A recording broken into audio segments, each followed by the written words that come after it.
Let's explore the essential reverb controls. We fire up Ableton Live, program a drum pat and then insert Live's reverb plugin into its channel. We turn off everything that can be turned off so that it isn't filtered or modulated at all. We set the plugin to a 50-50 mix of drums and reverb. If you're not using Live and want to follow along, any typical reverb plugin will do, and your DAW almost certainly includes one that has very similar features to the one we're using here, even if they're named a bit differently. Rather than a set of specific room algorithms, Reverb sports a single room size control. At its lowest setting, our drums sound like they're in a bathroom. At max, they're in a stadium.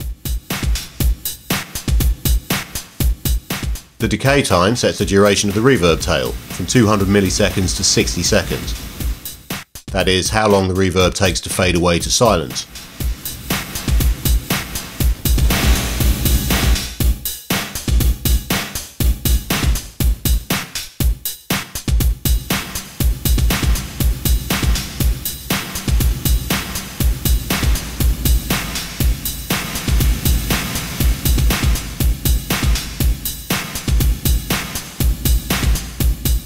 These two knobs set the fundamental character of our reverb tail, late reflections, along with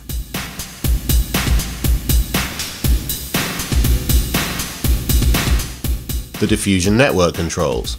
This might sound technical, but in short, different reverbs will offer different controls with which to adjust the density and smoothness of the tail.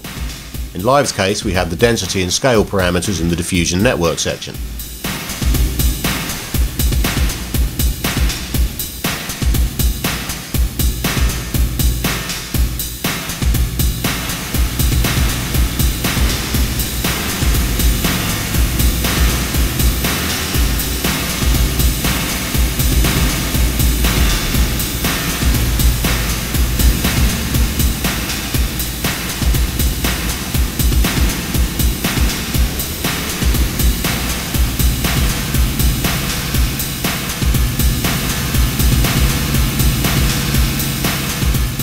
Your reverb may well let you modulate the tail to impart a bit of wobble too.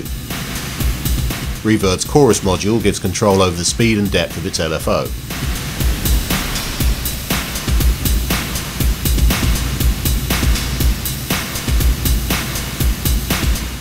In the real world, early reflections are the very first echoes to arrive at your ears, before all the echoes aggregate to form a more smoothly decaying tail. The shape control on Live's reverb sets the prominence of the early reflections, while the reflect dial simply sets their volume in the mix. The diffuse dial does the same for the tail.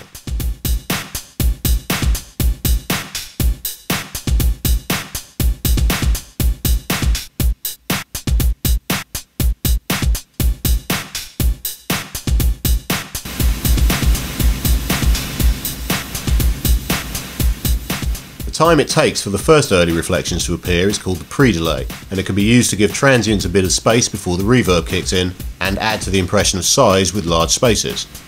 Live's pre-delay is typical, ranging from 0.5 to 250 milliseconds.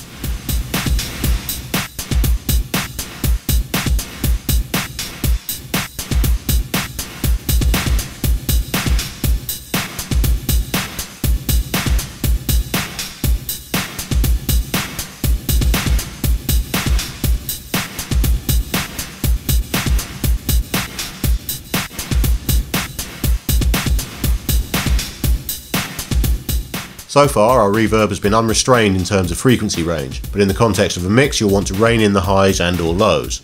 Some reverbs feature inbuilt filters for this. Live's has them on the input and the diffusion network, the latter actually being damping controls that dial down the decay time with their respective frequencies rather than just attenuating them.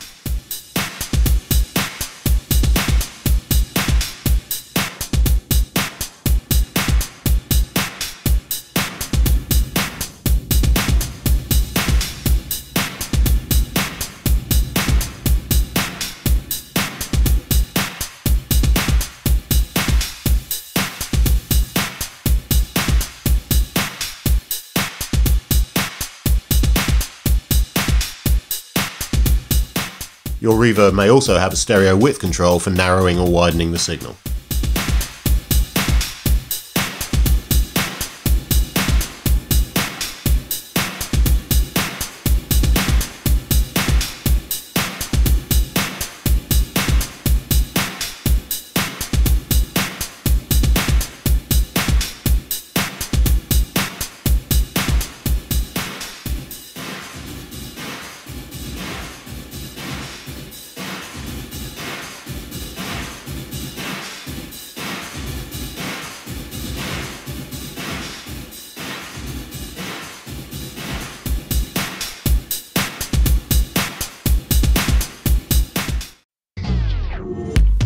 Download over 30 exclusive plugins. Get hundreds of pro-quality samples and power up your production skills with in-depth tutorials. We break it down for you step by step, and you'll see exactly how it's done in expert video guides and producer masterclass sessions with pro producers.